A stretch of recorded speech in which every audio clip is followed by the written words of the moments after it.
Okay, last class depreciation हम लोगों ने 2 लेक्चर हमारे ऑलरेडी कवर हो चुके हैं।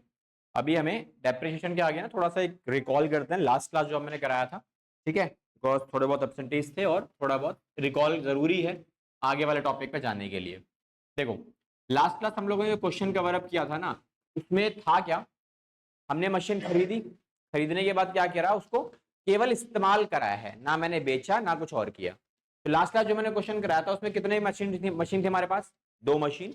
अभी जो हम क्वेश्चन करने वाले हैं वहां पर भी 2 मशीन्स को ही हम लोग यूज करने वाले हैं कि हम एक बार में 2 मशीन्स को परचेज करेंगे। ठीक है, तो क्वेश्चन के अंदर आपको डिटेल्स मैंने आपको लास्ट क्लास भी दी थी कुछ इस तरीके से, 1/10/2020 में। ठीक है, लेट सपोज मशीन को परचेज किया गया है जिसका प्राइस कितना है मेरा, 60,000 रुपए का, ये हो गया मेरा कॉस्ट ऑफ एसेट्स। फिर उसके बाद मैंने क्वेश्चन ने बोला एक और मशीन हमने खरीद ली, जो खरीदी है 1 जनवरी 2022 के अंदर, ये मैंने मशीन परचेज करी है और लेट से इसका जो अमाउंट है वो हमारा कितना हो जाता है, 80,000 रुपए का। ठीक है, अब इसमें एक पॉइंट आपको देगा, दैट इज डेप्रिशिएशन रेट, कि किस रेट से डेप्रिशिएशन लगाया जाएगा। तो आई एम टेकिंग एग्जांपल कि भाई डेप्रिशिएशन लगाया जा रहा है बाय 10%, और वो भी एसएलएम मेथड के हिसाब से।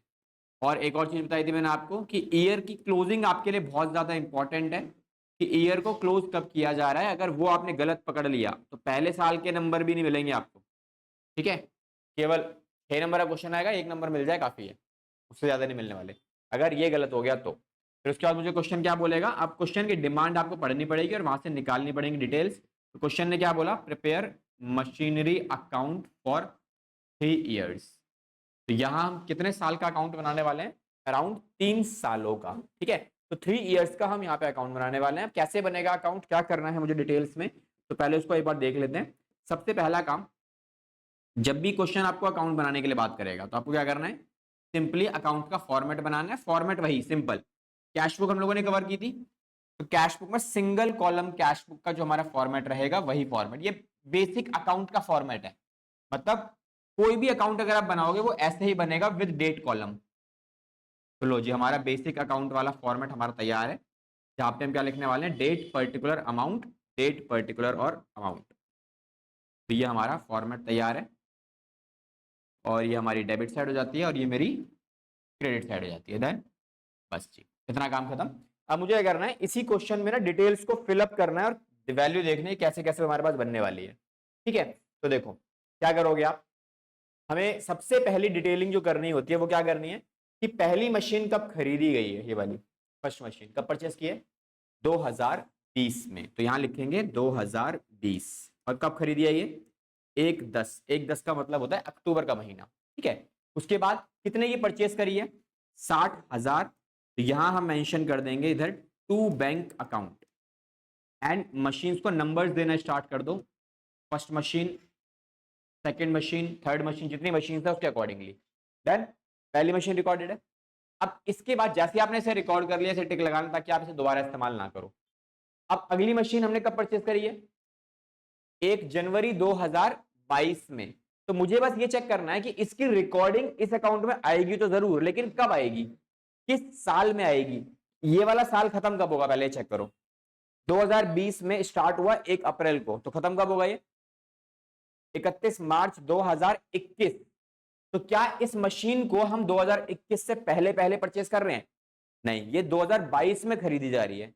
तो इसकी डिटेलिंग कब आएगी, अगले साल, इस साल नहीं आने वाली। ठीक है, तो हम क्या करेंगे, इस साल नहीं आएगी तो इस साल तो बंद करना पड़ेगा।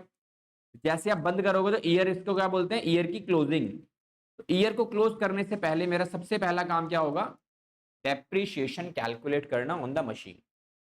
तो जो मशीन मैंने खरीदी है इसका मुझे क्या लगाना है, केवल डैप लगाना है। तो इस मशीन पे डैप कितना लगने वाला है, रेट ऑफ डेप्रिसिएशन कितना था मेरा, 10%। 10% के हिसाब से डैप लगेगा, कितने महीने का लगेगा, उतने ही महीने का जितने महीने मैंने इस मशीन को करंट ईयर में इस्तेमाल किया है। कितने महीने इस्तेमाल किया, अक्टूबर में खरीदी, 10वें महीने में, तो 10वां महीना पूरा, बिकॉज 10वें महीने का बिगिनिंग है मेरा 1 तारीख है, तो 10वां महीना पूरा। ठीक है, 10th पूरा, 11वां पूरा, 12वां पूरा, फिर उसके बाद जनवरी, फिर फरवरी, फिर मार्च, मतलब कितने महीने हो गए मेरे टोटल, 6 महीने मैंने इसे यूज किया है। तो डेप्रिसिएशन कैसे निकालोगे आप इसका, सिंपल, 60,000 की कॉस्ट पे 10% कितने महीने का? 6 महीने का। तो 6/12। इसकी शॉर्टकट ट्रिक सिखाई थी लास्ट क्लास, जब जब हम क्लास खत्म कर रहे थे। तो पहले पूरे साल का निकाल लो, कितना आएगा? 10%। 10% तो बहुत सिंपल है, एक जीरो हटाओ, 6,000 आ गया। 6,000 पूरे साल का है, तो आधे साल का कितना होगा? उसका भी आधा कर दो सीधा सीधा, दैट मीन्स 3,000। ठीक है, तो 3,000 रुपए का डैप आ गया मेरा कितने महीने का? 6 महीने का। देन अब जैसे ये मैंने डैप लगा दिया, डैप लगाने के बाद अगला स्टेप मेरा क्या होगा? इस वाले ईयर को बंद करना। अब इस वाले ईयर को बंद कैसे करेंगे? बैलेंस सीडी डाल के। नॉट नेसेसरी, बिगिनिंग चल रहा है हमारा, इसलिए मैं दिखा रहा हूं आपको। ठीक है, जब आपको लगे कि यहाँ एक टाइम पास चल रहा है, मैं डायरेक्टली भी कर रहा हूँ, तो डायरेक्टली आपको करनी है, कोई दिक्कत नहीं है। ठीक है, देन उसके बाद क्या करना है? बैलेंस सीडी निकालनी। सीडी कैसे निकालोगे? खरीदी 60 में थी, 3,000 यूज हो गई, तो कितनी बची? ये बची मेरे पास 57,000। ठीक है, बस इसे बैलेंस कर दो। जब आप इसे बैलेंस करेंगे तो बचेगा मेरे पास कितना? टोटल साइड सेम आनी चाहिए दोनों साइड मेरी। ये भी आ रही है 60 और ये भी आ रही है मेरी कितनी? 60,000 रुपए। हो गया हमारा काम। देन अब क्या करेंगे? एक साल खत्म हो गया, क्वेश्चन ने क्या बोला? 3 साल बनाओ। तो सबसे पहला काम, बैलेंस सीडी को बैलेंस ब्रॉड डाउन की तरफ लेके जाएंगे और यहां लिखेंगे 2022 1 तारीख चौथा महीना। यहां क्या लिखेंगे इधर? To balance brought down. Balance brought down कितने का है? 57,000 रुपीज का।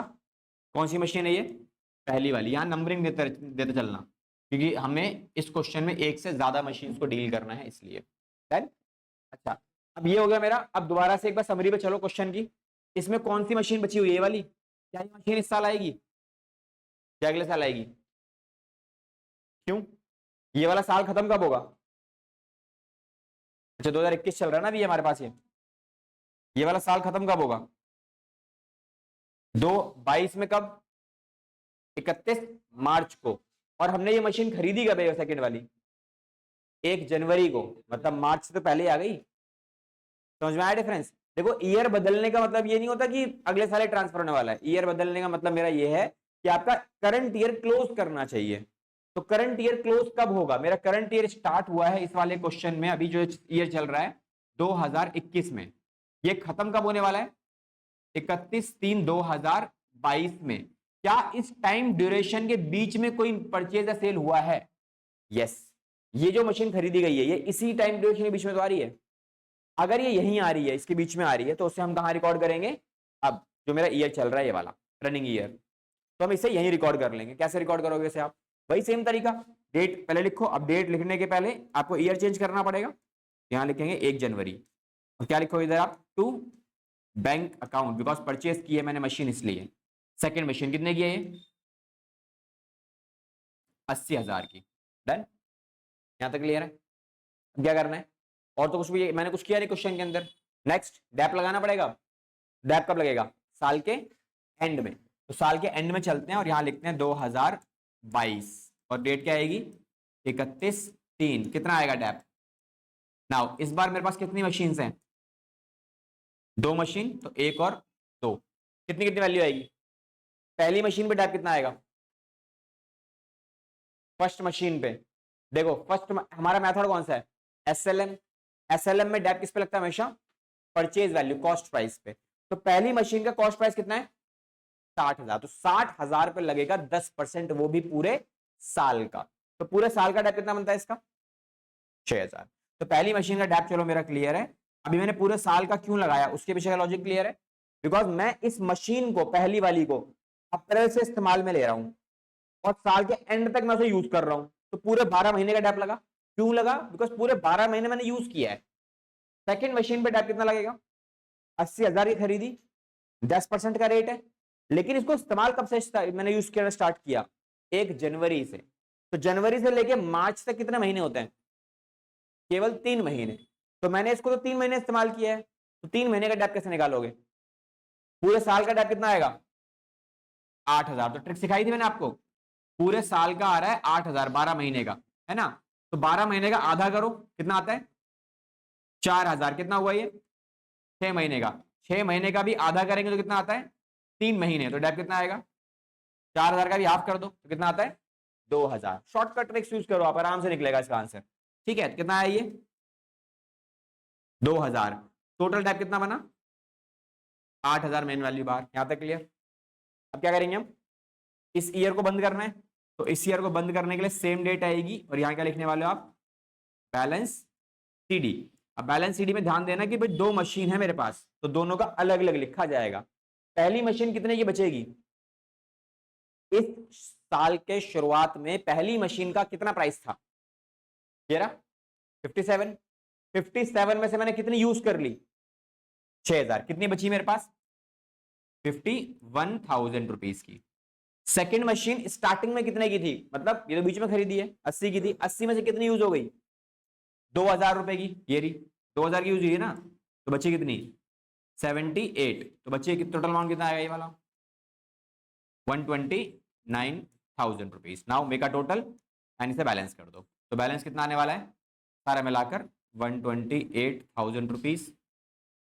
ये भी सेम आ रहा है 137,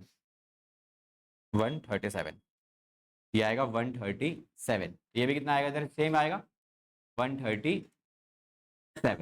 2 साल पूरे हो गए, अब तीसरा साल आएगा, तो तीसरे साल में हमें क्या करना है, सीधा सीधा तीसरे साल में सेम काम करेंगे। तो तीसरे साल में सबसे पहला जो मेरे को काम करना है वो क्या है, बैलेंस सीडी को बीडी में कन्वर्ट करेंगे। तो जो बैलेंस सीडी आया था ये वाला, इसको उठा के यहां ट्रांसफर करते हैं। डेट क्या रहेगी मेरी, अगले साल की ओपनिंग डेट 2022 1 अप्रैल, क्या लिखेंगे इधर, बैलेंस ब्रॉट डाउन, फर्स्ट का अलग सेकंड का अलग। फर्स्ट की वैल्यू कितनी है मेरे पास 51,000, सेकंड की वैल्यू कितनी है 78, तो ये कितना हो जाता है 129,000। यहां तक कोई दिक्कत, देन अब क्या करना है, दोबारा चेक करेंगे अपने क्वेश्चन के अंदर कि इस साल में क्या कुछ परचेज और सेल किया है। अब तक तो नहीं, क्योंकि 2 ही मशीन परचेज की थी, दोनों रिकॉर्ड हो गई। तो इस साल में क्या करना है, मुझे साल के एंड में जाना पड़ेगा, और एंड में जाने से पहले डैप लगाना पड़ेगा। तो डैप कब लगेगा 2023 में, कौन सी डेट पर, ईयर एंड पे। यहाँ क्या लिखेंगे हम, बाय डेप्रिसिएशन अकाउंट, पहली का अलग और दूसरी का अलग। बताओ जरा पहले कितना आएगा फर्स्ट मशीन का। देखो इस बार क्वेश्चन में ना दोनों मशीन्स को पूरे पूरे साल यूज किया गया है। फर्स्ट मशीन भी फुल ईयर यूज हुई है, सेकेंड मशीन भी फुल ईयर यूज हुई है। तो फुल ईयर यूज होने से क्या होगा, फुल ईयर का ही डैप आएगा। तो कितना बनता है, पहले का कितना, दूसरे का कितना, वैल्यू वैल्यू हाँ 45 कहां से आ गया, 10% क्यों काट रहा है, 10% इसका थोड़ी काटेंगे, एसएलएम मेथड है। एसएलएम में इसकी कॉस्ट क्या है 60,000 थी ना, तो 60,000 का 10% आएगा, दैट इज 6,000। ठीक है, और इस वाले की कॉस्ट क्या थी 80,000, तो 80,000 का 10% आएगा, दैट मीन 8,000 फुल ईयर का। मुझे कम ज्यादा कुछ करने की जरूरत ही नहीं है। तो ये डेप्रिसिएशन कितना हो गया 14,000 रुपीज। देन उसके बाद क्या करेंगे, बैलेंस कैरेट डाउन, फर्स्ट का अलग और सेकंड का अलग। देन ठीक है, अच्छा अब मुझे क्या करना है, अब बैलेंस सीडी कैसे निकलेगा, साल के शुरुआत में पहली मशीन कितने की थी 51, 51 में से कितनी यूज हो गई 6,000, बची कितनी 45,000। देन उसके बाद 78 थी स्टार्टिंग में, 8,000 यूज हो गई, तो कितनी बची मेरे पास 70,000। तो बस दोनों को प्लस कर लो, निकाल लो मेन आंसर अपना। तो आपकी बुक्स में जो आंसर दे रखे होते हैं ना इस टॉपिक के, वो ये दे रखा होता है लास्ट वाली वैल्यू। और हमारा ये क्वेश्चन इतना ही बनेगा, इसके आगे हमें बनाने की जरूरत नहीं है। ठीक है, हालांकि this is the base of this chapter. ठीक है, एक सारे क्वेश्चन का बेस है बिल्कुल आपका, ऐसे क्वेश्चन एग्जाम में नहीं आते। बट आप ये समझ सकते हो कि यार जो मैंने अभी किया ना इस क्वेश्चन के अंदर, क्या आपको स्टार्टिंग के 2 साल क्लियर है, पहले 2 सालों में कोई दिक्कत, जो भी एग्जाम में तुम्हारा क्वेश्चन बनेगा पहले 2 साल बिल्कुल ऐसे ही बनेंगे जैसे इसमें बने पहले 2 साल। थोड़ा सा चेंज आता है कब, साल के आखिरी साल में। क्यों, क्योंकि यहां पर मशीन क्वेश्चन बोलेगा बेचने के लिए, बस वो बेचने वाला जो कॉन्सेप्ट है ना, अगर आपके माइंड में वो फिट हो गया तो डेप्रिसिएशन का क्वेश्चन आराम से कर जाओगे। इस पूरे चैप्टर में केवल एक चीज है जो आपको ध्यान रखनी है, that is use of machinery in period months. कितने महीने मैंने इस्तेमाल किया, अगर वो आप सटीकता से निकाल सकते हो, उसके ऊपर फोकस बना के रख सकते हो व्हाइल चार्जिंग डेप्रिसिएशन। देखो डैप निकालते टाइम ही फोकस करना है आपको, बस बैलेंस सीडी निकालते टाइम कोई दिक्कत है, बीडी डैप माइनस डैप आ गया सीडी। ठीक है, लेकिन डैप निकालते टाइम बस आपको थोड़ा सा ध्यान ये रखना पड़ेगा कि जब भी मैं डैप लगाऊं मैं बस ये चेक करूं कि जिस मशीन पे डैप लगाया जा रहा है वो मशीन मैंने करंट ईयर में कितने महीने इस्तेमाल करी, बस इतना सा ध्यान रखना है। मेन फोकस का जो एरिया है ना वो यही है पूरे चैप्टर के अंदर।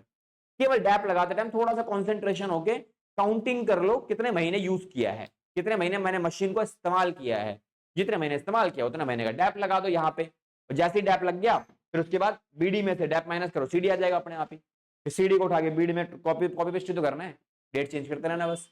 ठीक है, बस इतना सा काम है। डन, ये हो गया। चलो इसे लिख लो।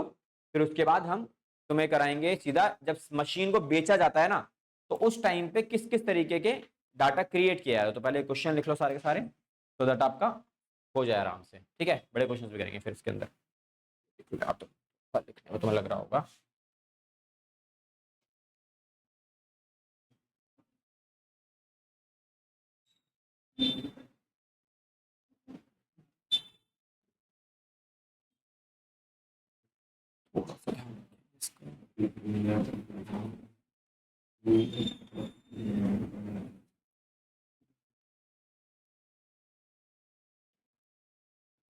ये लो, पूरा क्वेश्चन है, इसे नोट कर लो आराम से। नेक्स्ट टॉपिक जो हमारे पास अवेलेबल है इस चैप्टर का, जो सबसे ज्यादा इंपॉर्टेंट टॉपिक है वो यही है। दैट इज जब भी आप मशीन को बेचोगे ना तो आपको उस टाइम पे ना वर्किंग करनी पड़ेगी, वर्किंग नोट्स मतलब बनाने पड़ेंगे आपको, कुछ कैलकुलेशंस करनी पड़ेंगी। अब ये चाहो तो आप बिना कैलकुलेशन के भी आप कैलकुलेट कर सकते हो, बिना इसके भी काम चल जाएगा आपका। बट एग्जाम में ना कहीं आपको इसकी जरूरत पड़ेगी, बिकॉज ये आपके सॉल्यूशन का ही पार्ट है। ठीक है, ये बनाना पड़ेगा। अब ये है क्या बेसिकली समझा देता हूं पहले, इसके पीछे जो लॉजिक है ना उसके पीछे बात करते हैं। देखो आप एक बात बताओ, ये हमारा टाइम फ्रेम ले लेते हैं एग्जैक्टली। आपने एक मशीन को खरीदा यहाँ पे एग्जाम्पल के तौर पर, यहाँ पे कितना खरीदा आपने, इधर लेट सपोज आपने इसे परचेज किया 40,000 का। ठीक है, ये जो ईयर है आपका ये ईयर है 2020 का। ठीक है, 1 अप्रैल 2020 में ये शुरू हुआ था, यहाँ जाके कहीं पे खत्म हो जाएगा 31/3/2021 में। फिर उसके बाद एक और साल यहाँ पे शुरू होगा आपका। ठीक है, और ये भी खत्म हो जाएगा कब, 2022 में। अब मान लेते हैं यहां पर आपने एग्जैक्टली कहीं पर 30 सितंबर 2022 में मशीन जो परचेज की गई थी उसे आपने यहां पर बेच दिया एग्जाम्पल के तौर पर 24,000 रुपए का। 40,000 की खरीदी थी और मैंने कितने की बेच दी इसे, 24,000 रुपए की मशीनरी मैंने बेच दी। ठीक है, बेची कब है, यहां खरीदी और यहां बेची। ये दोनों वैल्यूज क्वेश्चन में पक्का आपको निकाल के देगा कि कब खरीदा गया और कब बेचा गया। ठीक है, अब अगर इसी वाले पार्ट में मैं आपको बोलूं कि भाई डेप्रीशिएशन का जो रेट है ना, क्वेश्चन देगा ही देगा वो तो आपको। डेप्रीशिएशन का जो रेट है वो है मेरा WDV, और वो कौन सा मेथड से यूज किया जा रहा है, बाय SLM मेथड। तो मुझे बताओ कि भाई इस मशीन को बेचते टाइम आपको प्रॉफिट हुआ या लॉस हुआ, बताओ जरा, ऑन सेल ऑफ मशीन। फायदा हुआ नुकसान हुआ, हाँ जी। 40,000 की खरीदी, 24,000 में बेच दी, तो कितना फायदा कितना नुकसान, कितना नुकसान हुआ, 16,000 का। परफेक्ट। बट पॉइंट ये है 16,000 कैसे हुआ। अब एक एग्जांपल लेते हैं, आपने एक फोन खरीदा। ठीक है, इसको भूल जाओ अभी, क्योंकि जब अपने ऊपर पड़ती है ना इंसान जल्दी समझता है। ठीक है, आपने एक फोन खरीदा 3 साल पहले। ठीक है, 3 इयर्स पे, 3 इयर्स बैक। आपके आज डेट क्या है, 3/10/2025। ठीक है, इससे जस्ट 3 साल पहले चलते हैं, 2022 में आपने एक फोन खरीदा और उस फोन की वैल्यू उस टाइम पे 80,000 रुपए की है। ठीक है, आपने यहाँ पे क्या कहता है इसको, परचेज किया है, यहाँ पे ये आपकी परचेज वैल्यू है। 80,000 का आपको फोन दिया आपके फादर ने, बढ़िया गिफ्ट दिया तुम्हारे बर्थडे पे। अब आज की रेट में आपका फ्रेंड बोलता है यार ये फोन बढ़िया चल रहा है, ठीक है एक काम कर मेरे को बेच, तू नया ले ले। तूने कहा ठीक है भाई मैं बेच देता हूँ, और तुमने क्या किया, इस वाले फोन को यहाँ पे 50,000 का सेल कर दिया। तो बताओ कितना फायदा हुआ कितना नुकसान हुआ, कितना, 30,000 नुकसान हुआ। एग्जैक्टली आपने यूज भी तो करा है 3 साल, उस यूज करने के दौरान कुछ तो वैल्यू कम होगी उसकी। तो जरा ये चेक करते हैं कि 3 साल इस्तेमाल करने के बाद उसकी आज की प्राइस क्या है। ठीक है, तो अगर मैंने इसको 3 साल यूज किया, ठीक है 3 साल, 1 साल, 2 साल और 3 साल। लेट्स से 3 साल एग्जैक्टली हमारी परचेजिंग है, फुल ईयर की है, तो मैं यहीं से लेके चल रहा हूँ। 3/10/2022 को आपने यहीं से परचेज किया था, कितने का? 80,000 का। पहले साल यूज करोगे कितनी वैल्यू कम होगी? फर्स्ट ईयर 10% पकड़े चलते हैं। पहले साल अगर पूरे साल का डैप लगाना है, फुल ईयर का, अभी फुल ईयर का लेके चलते कितना आएगा? 8,000 यूज हो गई, कितनी बची? 72। फिर अगले साल आपने फिर यूज किया तो कितनी वैल्यू कम होने वाली है? फिर दोबारा 8,000, बिकॉज एसएलएम मेथड लगेगा, तो वैल्यू कितनी बचने वाली है इधर? 64,000 रुपीज की। फिर दोबारा आपने मशीन को यूज किया, कितने का? 1 साल और 8,000 रुपए का, तो वैल्यू कितनी बचती है मेरी इधर यहाँ निकल के? 56,000 रुपीज की वैल्यू बचती है। ठीक है, तो आपकी वैल्यू 3 साल इस्तेमाल करने के बाद इसका प्राइस आज की डेट का क्या है? इसे हम क्या बोलेंगे? Book value on sale date. भाई जिस दिन आप ये फोन बेचने वाले हो उस दिन का प्राइस कितना निकल के आया तुम्हारा? ये रहा, कितना आया था ये? 56। अब देखो, जो ये बुक वैल्यू है ये सेल डेट पर है, जो ये सेल प्राइस है ये भी सेल डेट पर है। अब आप कंपैरिजन कर सकते हो ना, क्योंकि कंपेयर करने के लिए भाई दोनों का सेम लेवल पे होना जरूरी है। जब तक दोनों एक लेवल पे नहीं आएंगे तब तक आप प्रॉफिट लॉस कैसे निकालोगे? पॉसिबल है? नहीं पॉसिबल। भाई सेल डेट मेरी किस डेट पर अवेलेबल है? ये 3/10/2025 आज की डेट पर। इस परचेज वैल्यू को मैंने क्या किया? 3 साल डैप लगा क्या किया? आज की डेट पर लेके आ गया, जो कितना बना मेरे पास? ये 56। अब बताओ प्रॉफिट हुआ नुकसान हुआ? कितना लॉस? 6,000 का। क्लियर हुआ? तो हमने क्या किया, आपने 56,000 का फोन कितने का बेच दिया?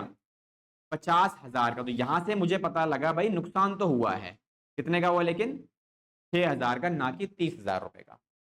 ठीक है, यही मैंने चीज वर्किंग नोट्स में भी लिखी हुई है आपके लिए। तो जरा देखो, सबसे पहले मैंने क्या निकालना होता है? Book value on opening date, मतलब जिस साल मशीनरी बेची जा रही है उस साल स्टार्टिंग में कितने का डैप, कितने की वैल्यू है मेरी। ठीक है, मशीन जो मैंने खरीदी थी उसका प्राइस करंट ईयर के ओपनिंग डेट पर कितना है, क्योंकि आपने जो मशीन खरीदी है, ठीक है, आपने जो मशीन परचेस की थी यहां पे, पहले साल यूज करी, दूसरे साल यूज करी, इस साल के बिगिनिंग में कितना रेट है? करंट ईयर बिगिनिंग में 64, तो उसको हम क्या बोलेंगे? Opening value. ठीक है, ओपनिंग डेट पर वैल्यू कितनी है मेरी? 64। अब 64 में से हमने क्या करना है? माइनस। क्वेश्चन ने क्या माइनस करवाया था मेरा? माइनस करेंगे डेप्रीशिएशन। कब तक? Up to date of sale. भाई मशीन मैंने जब तक बेच दी उस डेट तक का मुझे क्या लगाना है? डैप लगाना है। अब डैप कब लगाओगे? अगर यूज करोगे तो ही डैप लगाओगे ना। अगर मैंने करंट ईयर में यूज ही नहीं करी, लेट सपोज मैंने एक मशीन खरीदी, अब यहाँ पे ना ये पूरा एग्जांपल लेके चलते हैं, ये वाला पूरा ईयर ले लेते हैं बिल्कुल तरीके से। 1/4/2020 दोबारा से, तो मेरा प्राइस कितना है? 80,000 का मैंने एक एसेट्स को परचेज किया। ठीक है, पहले साल मैंने उसे यूज किया, डैप लगाया 10% के हिसाब से, कितना? 8,000। कितना बचा? 72। ये 72 का प्राइस कब बचेगा? 1/4/2021 में बचेगा, एक साल यूज करने के बाद। ठीक है, मैंने इसे एक साल और यूज किया, तो कितना डैप लगा दोबारा से? 8,000 का। तो कितनी प्राइस बची? 64,000 रुपीज की। ये कब बचेगी? 1/4/2022 में। अब क्वेश्चन मुझे बोलता है कि यहां पर मशीन आप बेच रहे हो, ठीक है, यहां पर कब बेच रहे हो? ये 6 महीने के बाद। यहाँ पे 6 महीने आपने यूज कर ली मशीन, तो बेचा कब आपने? 1/10 को 2000, यहाँ पे हम ले लेते हैं 1/10/2022 में आपने मशीन बेच दी। ठीक है, कितने की बेची आपने? यहाँ कोई भी वैल्यू ले लो आप, लेट्स सपोज 52,000 की आपने मशीन बेच दी। 52 ये आपने क्या कर दी? मशीन सेल कर दी, ये सेल वैल्यू है। और ये क्या है मेरी? क्या बोलेंगे इसे हम लोग? Book value. इसे बोलते हैं परचेज वैल्यू माइनस डेप्रीशिएशन। तो क्या बचेगा मेरे पास इधर? Book value. फिर दोबारा से माइनस करेंगे डेप्रीशिएशन, फिर क्या बचेगा मेरे पास? ये वाला, ये बुक वैल्यू। अब ये बुक वैल्यू किस डेट पे आ रही है? साल के शुरुआत में। अब जब मैंने मशीन बेची तब तक का मुझे डेप और लगाना पड़ेगा ना भी करंट ईयर में। तो मैंने क्या किया, यहां से लेके यहां तक यूज किया है, तो दोबारा डेप बनेगा। कितना डेप बनेगा? 6 महीने का 4,000। पूरा सारा कितना आ रहा था? 8,000। तो 6 महीने कितना आया? 4,000। अब अगर यही वैल्यू मैं माइनस करूं, इसमें से मैंने ये माइनस किया तो मैं यहां पे आ गया, तो कितनी वैल्यू बची मेरी ये 60,000 की। इसे मैं क्या बोलूंगा, बुक वैल्यू। किस डेट पर, इसी डेट पर, और इसी डेट पर मेरी सेल वैल्यू भी गिवन है। अब मैंने कंपेयर कर सकता हूं, 60 की है मेरी बुक वैल्यू, बेच कितने में रहा हूं मैं, 52,000 रुपीज का। इसका मतलब क्या हुआ भाई, आपको लॉस हो गया कितने रुपए का, 8,000 का। क्या ये वर्किंग नोट क्लियर है? बेटा वर्किंग नोट कुछ नहीं, कॉन्सेप्ट सी तो है, केवल नॉर्मल सी तो बात है। यहां पर भी यही करना है आपको। अगर इस पूरे एग्जांपल की बात करूं तो मेरे पास वैल्यूज कहां कहां से, कौन कौन सी लिखने वाले हो, इधर सारी वैल्यूज बताओ जरा, क्या क्या लिखो इधर आप। इसी एग्जांपल में कितनी वैल्यू थी मेरी, 64,000 रुपीज की, जिस साल मशीन बेची गई। मेरा करंट ईयर कौन सा है, ये है मेरा करंट ईयर, क्योंकि ये 2 साल, पहला साल और दूसरा साल, ये तो आप बना चुके हो ना, कंप्लीट हो चुके हैं तुम्हारे, तो आपको बुक वैल्यू तो मिल ही जाएगी ना। बुक वैल्यू कहां मिलती है, ये वाली वैल्यू, ओपनिंग वैल्यू कौन सी मिलेगी, ये वाली, यहां होगी 64, मिल गया। 64 में से मैंने कब तक मशीन को इस्तेमाल किया, मैंने इसे यूज किया 6 महीने तक, तो 6 महीने का और डैप लगेगा। तो हमने डैप कितना लगाया इसके अंदर, 4,000 का और डैप लग गया। तो कितनी वैल्यू बची मेरे पास, ये 60,000 की। अब मैंने कितने का बेचा इसे, 52,000 का। तो कितना डैप, कितनी वैल्यू का मेरा लॉस हुआ, तो ये 5,000 मेरा यहाँ पे क्या निकल के आ जाता है, लॉस ऑन सेल। तो बस इतना सा वर्किंग नोट आपको बनाना है। अब इसकी प्लेसमेंट कैसे होगी, जब हम अकाउंट वगैरह बनाएंगे, ठीक है, वो सारी चीजें हम नेक्स्ट क्लास में कवर अप करेंगे, बिकॉज टॉपिक इंपॉर्टेंट है। नेक्स्ट क्लास में इसको यूज करके हम लोग बनाएंगे अपना मशीनरी अकाउंट, ठीक है। तो make sure don't try to miss the next class, ताकि ये टॉपिक आपका मिस ना हो, ठीक है। आज कंटिन्यू नहीं करा रहा बिकॉज मैक्सिमम स्ट्रेंथ कम है थोड़ी सी, इसलिए, ठीक है।